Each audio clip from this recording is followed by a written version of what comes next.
Hello friends, कैसे आप सभी। स्वागत है आपका अपने यूट्यूब चैनल वरद एजुकेशन परिवार में। दोस्तों, आज हम लोग बहुत ही एक विशेष टॉपिक पे चर्चा करने जा रहे हैं। ये चर्चा कैसी है, इससे इसको चर्चा को बढ़ाने से पहले मैं एक कहावत आपके सामने कहता हूँ।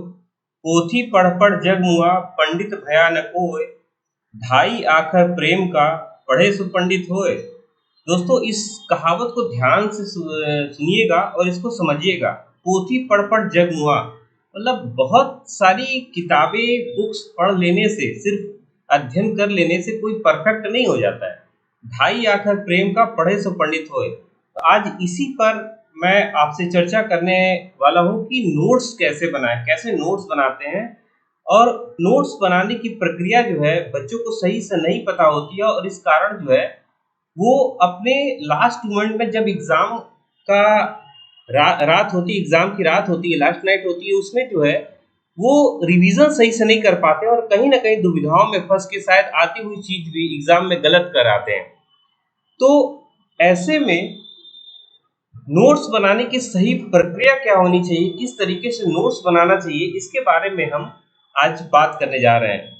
मैं आपको बताऊं कि मैक्सिमम जो बच्चे पढ़ते हैं, मैक्सिमम जो बच्चे तैयारी करते हैं, और तैयारी करने के दौरान उनसे गलती क्या क्या होती है इसके बारे में मैं बता रहा हूँ कि कोई भी बच्चा आज तैयारी करने जाता है, चाहे वो आपका एसएससी का हो, बैंक का हो, रेलवे का हो, या आईएएस पीसीएस कोई भी हो, आईएएस पीसीएस कोई भी हो, इवन एकेडमिक में भी मैं आपको बात बता रहा हूँ कि लोग जब तैयारी करने जाते हैं तो पहले ही किताब खरीद लेंगे, कोई कोई सजेशन कर देगा, वो किताब खरीद लेंगे और किताब खरीद के तुरंत ही चैप्टर खोल के पढ़ना स्टार्ट कर देते हैं। और जोश में 3-4 दिन तक तो पढ़ते हैं, उसके बाद जो है जोश खत्म हो जाता है और शायद उस विषय में, उसके प्रति उनके मन में निरस्ता पैदा हो जाती है, और जिस कारण वो आगे सफल नहीं हो पाते हैं। तो सबसे पहले हम जानते हैं कि पढ़ने का तरीका क्या होना चाहिए, नोट्स कैसे बनाने चाहिए। इस संबंध में मैं सबसे पहले आपके सामने पॉइंट्स रख रहा हूँ। पहला पॉइंट क्या है कि शुरुआत में जब आप पढ़ने के लिए जाएं, कोई नोट्स बनाने के लिए जाएं, तो पहली बार में ही कोई बुक्स न पढ़ें, बिल्कुल भी कोई बुक्स न पढ़ें। आप चाहे जिस भी सब्जेक्ट की तैयारी करने जा रहे हो, लेकिन आप शुरुआत में कोई भी बुक्स पहले ना पढ़ें, बिल्कुल कोई बुक्स ना पढ़ें।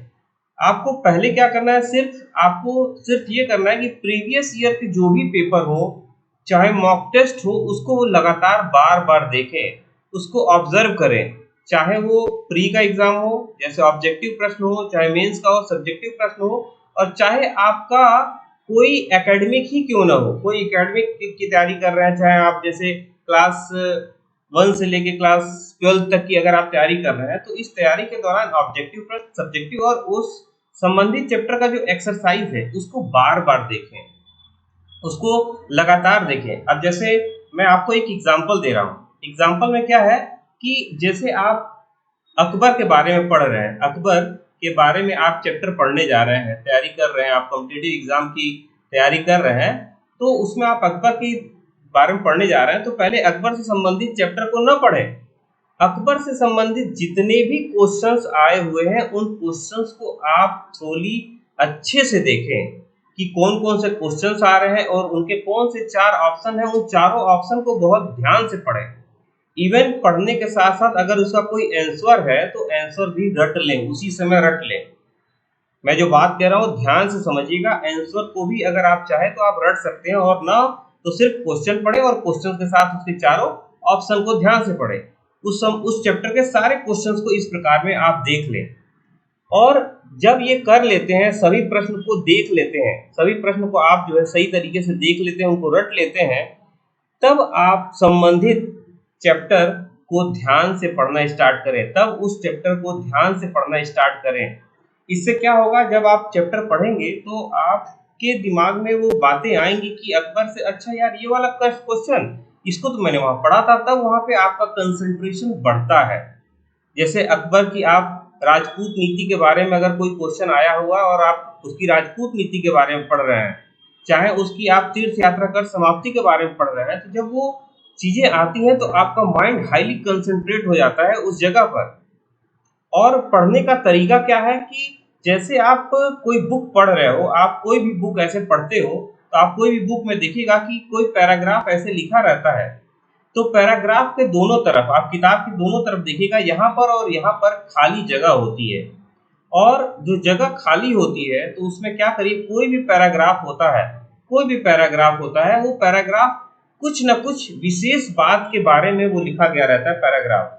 आप वहाँ पे पेंसिल से या पेन से जो भी हो, एक वर्ड में आप उस पैराग्राफ के संबंधित बारे में जैसे लिख दें। जैसे मानिए अकबर के तीर्थ यात्रा कर के बारे में बता रहा है, तो यहाँ पर आप लिख दीजिए अकबर का तीर्थ यात्रा यात्रा कर। अब इससे क्या होगा कि आप कभी किसी चीज में फंस गए, आपको तीर्थ यात्रा कर से संबंधित कोई चीज आपको नहीं आ रही है, तो आपको उस पूरे चैप्टर को पढ़ने की आवश्यकता नहीं है। आप सीधे उस आप पॉइंट पर जाएंगे कि ये तीर्थ यात्रा कर से संबंधित हमने बातें जो है यहाँ पे इस पैराग्राफ में अच्छे से दी हुई है, और आपका कीमती समय भी बचेगा और आप तुरंत उस पैराग्राफ पे जाकर उस संबंधित सारी चीजों को आप थ्रोली आप अध्ययन कर सकते हो।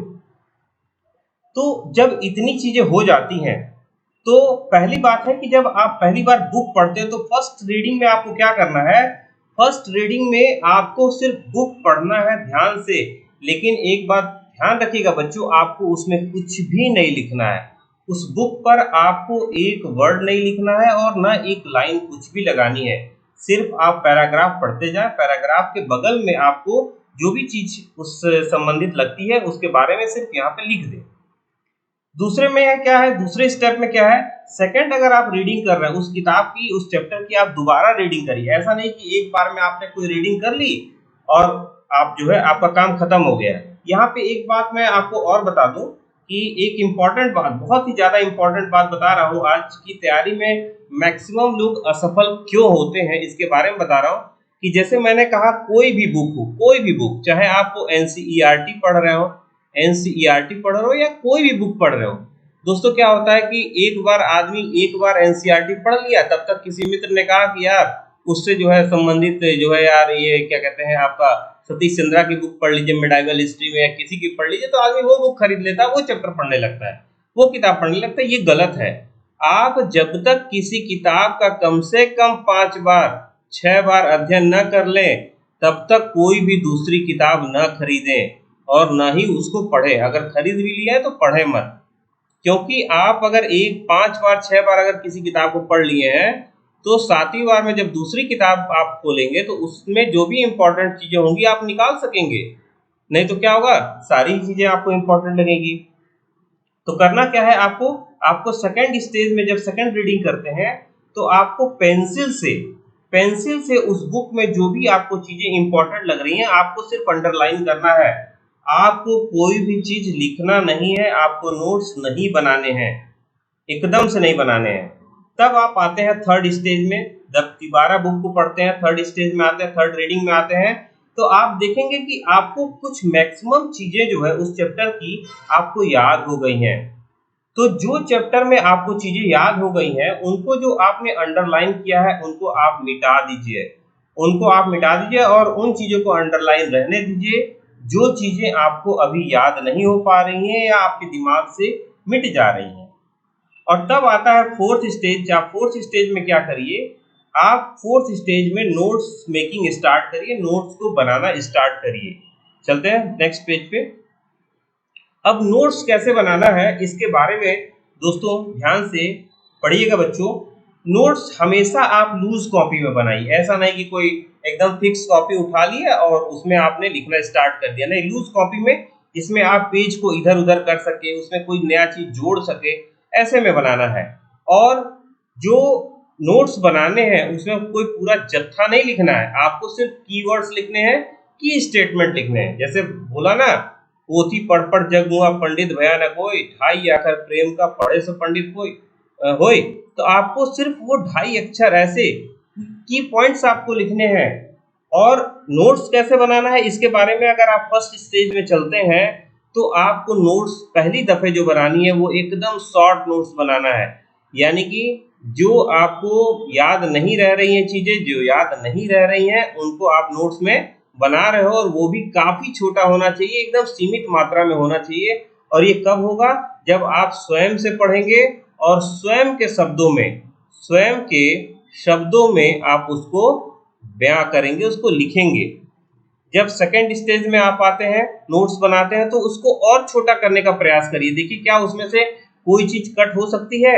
हो सकता है आपको उस याद न रही चीजों में से कुछ चीजें याद होने लगी हो या आपके दिमाग में फिट हो गई हो, तो उनको जो है आप खत्म करने का प्रयास करिए। और थर्ड स्टेज में जब आप आते हैं तो आपका वेरी वेरी शॉर्ट, मतलब बहुत ही सीमित मात्रा में आपका नोट तैयार होना चाहिए। और कहने का तो मतलब ये है कि सिर्फ वो चीजें जो भूल गई हो उनको सिर्फ आप लिखेंगे, जो भूल जा रही हो या याद बिल्कुल नहीं रह पा रहा हो। कहने का मतलब है कि आपको अगर एक लाइन में ये बातें बताई जाए तो कोई भी आप चैप्टर जो है एक पेज में पूरी तरीके से फिट हो जाए, आपको ऐसा नोट्स बनाना है। और गलती बच्चों से क्या होती है, बड़ी बड़ी बुक्स रख लेंगे, एक ही सब्जेक्ट्स की 4 किताबें रख लेंगे, और एग्जाम में क्या होता है, उनको ये होता है कि भाई मैंने ये नहीं पढ़ा, मैंने वो नहीं पढ़ा। और किसी भी चीज को किसी भी जो है पूरे एग्जाम में जो है होल सिलेबस को आपको एक रात में रिवीजन करना इतना आसान काम नहीं होता, और वहीं पे आप दिक्कत में फंस जाते हो। तो करना क्या है, और इन नोट्स को बनाने के लिए आपको माइंड मैपिंग तकनीक, फ्लो चार्ट, इसका भी आप प्रयोग कर सकते हो। माइंड मैपिंग होता क्या है, माइंड मैपिंग में आपके माइंड में, और ये आप ही बना सकते हो, आपके माइंड में इस तरीके से किसी चीज को बनाइए कि वो चीजें आपके दिमाग में छप जाए, आपके दिमाग में किसी कोने में वो फिट हो जाए, और वो आपको समय आने पर आपको याद हो जाए। जैसे अगर आप इंडस वैली के बारे में पढ़ रहे हो, इंडस वैली के बारे में आप पढ़ रहे हो एंशिएंट हिस्ट्री में, तो आपको मानिए आपको लोथल के बारे में आप पढ़ रहे हो, लोथल जो है वहां का स्थल था, लोथल के बारे में पढ़ रहे हो, तो आपको करना क्या है कि मानिए लोथल क्या है, एक बंदरगाह वाला ये आपका स्थल था। तो आप इसको याद कर रहे हो, तो आपको यहीं पे याद होना चाहिए कि क्या इस बंदरगाह वाले स्थल से संबंधित क्या कोई और भी स्थल सिंधु सभ्यता का है। तो आप उसको कनेक्टिविटी में डालें जिससे आपको तैयारी हो। अगर कोई यहाँ पे युगल समाधान मिला है, युगल समाधान अगर मिला है, तो क्या कोई और भी ऐसा स्थल है जहां से युगल समाधान मिला है, उस स्थल का नाम लिखिए और उसको माइंड में पिन करने की कोशिश करिए, आपको ध्यान में आए। इस तरीके से माइंड मैपिंग टेक्निक के बारे में आपको इस्तेमाल करना है। दूसरा है फ्लो चार्ट।